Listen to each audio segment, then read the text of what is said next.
Hi everybody, it's me Salama. I'm back with another video. Before I go on, do not forget to like, share, and subscribe so that others will join us. So the song I'm singing today, it's a hymn.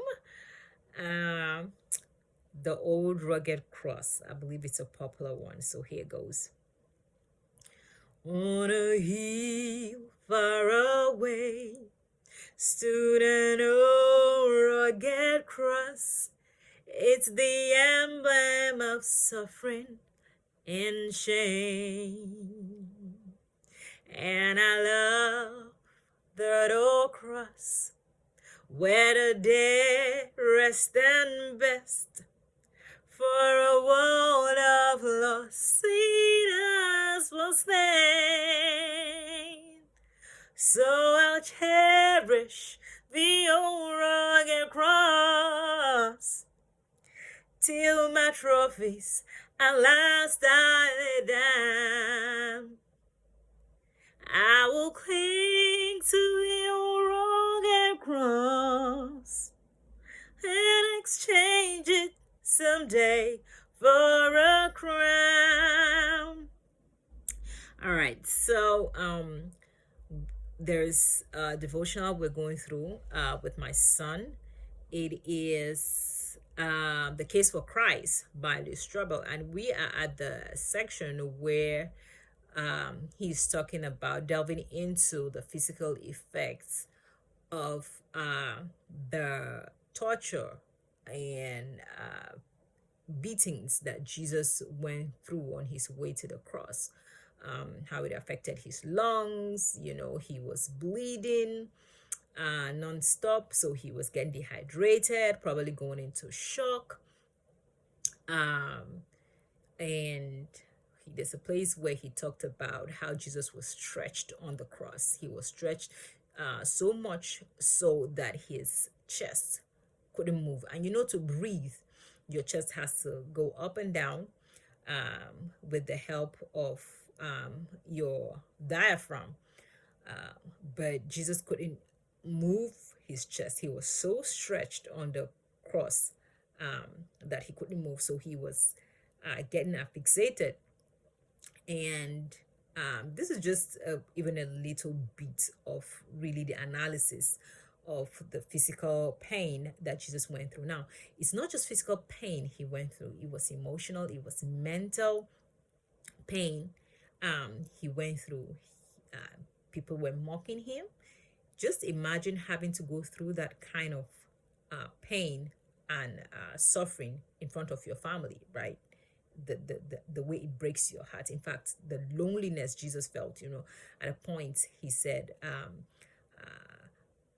my father, why have you forsaken me, right? But because Jesus carried the sin and the weight of the sin of the whole world, even his father looked away. So Jesus understands the pain of how physical pain feels. He understands how mental pain feels. He understands how emotional pain feels. He understands loneliness. He understands heartbreak. He understands betrayal. He understands shame.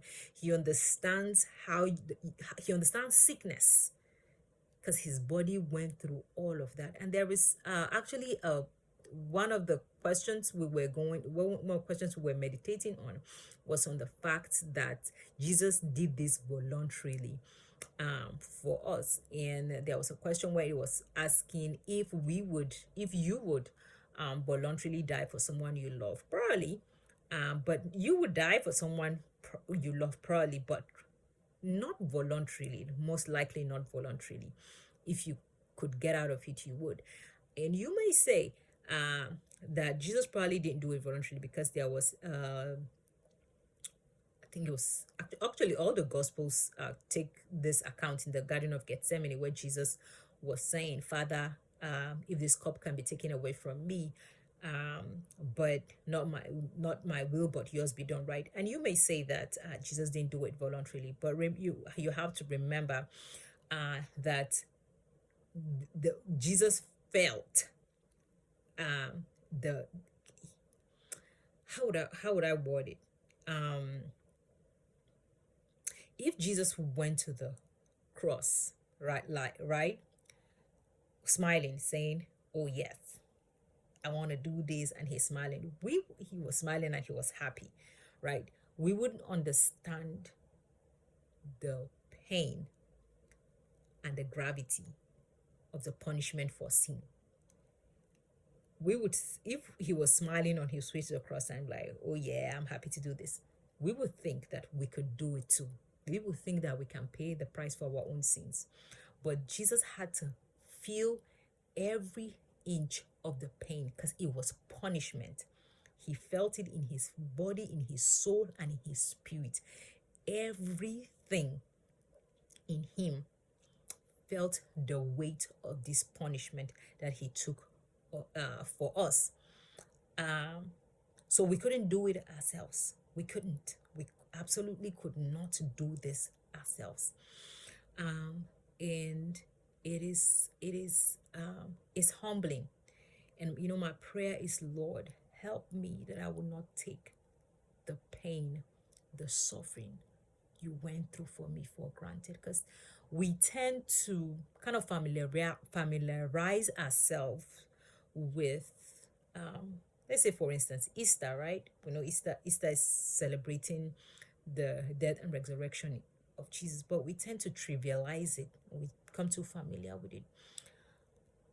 But I pray that we would really understand what he went through for us on the cross of Calvary, and we will hold that cross so dear to our hearts. We would never let it go, because it's so precious. It's so precious.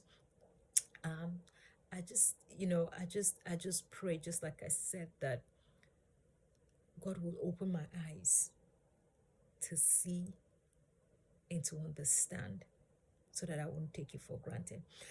Share with me in the comment section what you think about this song, how it's ministered to you, and I will see you in the next video. Bye.